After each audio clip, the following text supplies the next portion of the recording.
Hello and welcome back to Shakesyear. We are working on the troublesome reign of King John, and we get to hear from Philip the Bastard today in Act 2, Scene 6. This scene kicked off with King John having a bit of a pity party because he's not feeling so well. He's had to leave the battlefield. He's heard that, his side is not doing particularly well. The French might be sort of winning this whole thing. So he kicked off this scene basically saying, I don't feel good enough to live, but death won't take me, and I don't, all of this, I'm sort of stuck between this life and death place that I'm not super happy being where I am right now. And then the bastard comes in and is like, how are you? And the king was like, no, give me news. Tell me what's going on the field. Tell me what's going on the front. I need to know. Preferably, like, if it's bad news, yeah, let me know. If it's good news, maybe not, because I don't know that I can take it. And Philip the Bastard says, such as it is, and heavy though it be, to glut the world with tragic elegies, once will I breathe to aggravate the rest, another moan to make the measure full. The bravest bowman had not yet sent forth 2 arrows from the quiver at his side, but that a rumor went throughout our camp that John was fled, the king had left the field. At last the rumor scaled these ears of mine, who rather chose, as sacrifice for Mars, than ignominious scandal by retire. I cheered the troops, as did the Prince of Troy, his weary followers gainst the Myrmidons, crying aloud, St. George, the day is ours! But fear had captivated courage quite, and, like the lamb before the greedy wolf, so heartless fled our warmen from the field. Short tale to make, myself amongst the rest was fain to fly before the eager foe.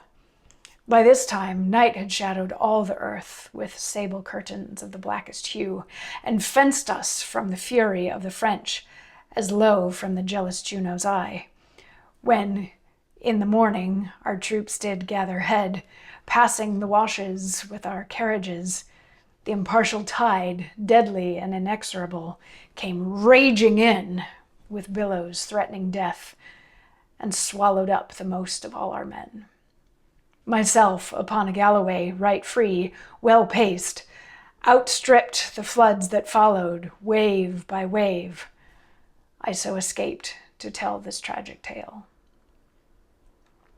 So this is the bastard confirming that things are not going well for the English. He starts out by saying, this is bad news, and I'm sorry that it's bad news, but I'll tell it once because it has to be told. He's like, people found out really quick that you had left the field, that you had left the battlefield. So all these rumors are going that you had run away from the battlefield. So everybody else starts being like, do I need to fight? Should I stay? Are we losing? Are we retreating? What's up? And the bastard's like, I tried really hard to get everybody going and cheer them up again. But it was kind of too late at that point. Everybody was afraid of the French and most people wanted to run away. But we did sleep on it because at that point it was night. We slept on it. But when we woke up, because of where we were, the tides were coming in and sort of wiped out the rest of our camp. So I just sort of barely made it out of there alive to come here and tell you this really sad story. So King John then continues on with his pity party, like, oh, has any other king ever been through anything as awful as I have? He's like, we're near Swinstead Abbey. Let's go to the Abbey and see if they can help. So they do go to the Abbey and they knock on the door, and the abbot answers. They're like, we need refuge, and the king is not well. Can he come in? Do you have food? All this sort of stuff. And the abbot invites them in and takes them in, but Friar Thomas is there, who we met way earlier in the play when the bastard was sort of ransacking Swinstead Abbey. Friar Thomas is there, and he is going to share some thoughts on the king's appearance in tomorrow's monologue. So I'll see you then for that. Mwah.